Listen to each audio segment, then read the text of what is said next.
Well, the winds, they are still blowing out there. Conditions not really getting that much better. So let's get the latest now from meteorologist Sara as time goes on.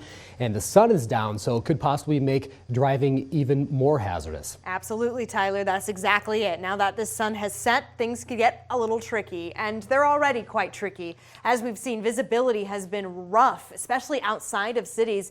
I-35 in Ellendale, it's very hard to see even cars coming with the lights blaring on because of this blowing snow. But now you take away the sun factor, the sun sets, now we're in the darkness, and those long stretches of highway that are outside of cities where we don't have a lot of lighting aside the roads, it's going to make things so much harder. So again, stay home if you can, go along with it. These temperatures are frigid and remain as such. Now, as mentioned, we're not necessarily going to see things get a lot better as we come into the evening, but there is some good news to report. You can see in and out of Austin here, US 218 was closed, now appears to be open, but travel is still not advised. We've been seeing those kind of flip-flop throughout, where we're seeing the red roads, sections of 35 in and out of Albert Lea and a little south of Mason City.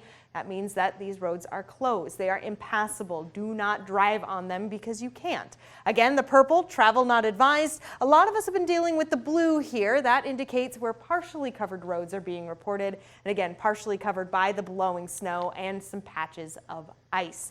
All of this means that hazardous travel remains as this blizzard warning continues on into our Saturday morning. That's why we've got the purples here. Things do start to get better, though. There is light at the end of the tunnel. It's just going to take some time. We're still going to be experiencing these strong winds even as we come into our Christmas morning, but the winds will be much less.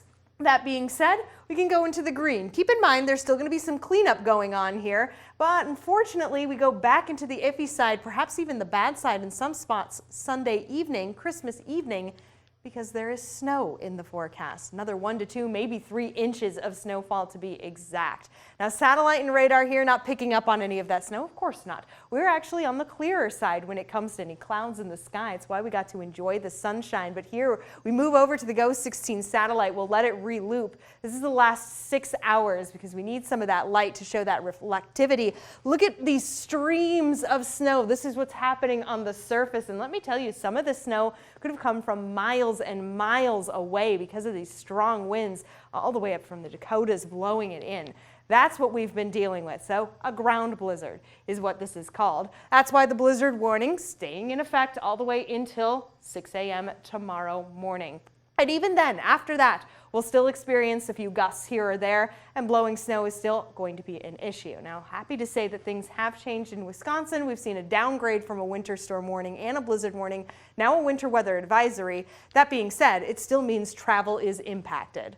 Now, peak wind gusts, some impressive numbers. 54 miles per hour is what we clocked in Mason City at the airport. Some areas a little around the city, I believe there was one gust that was 57 miles per hour. I have to double check on that. 48 miles per hour in Rochester for these peak gusts, 52 miles per hour in Fairmont. Where we're seeing that purple is where we are seeing areas most impacted when it comes to this blowing snow. And it is going to take quite some time before these peak wind gusts actually start to settle down into the overnight, into our Saturday morning, and again, even well into our Christmas morning.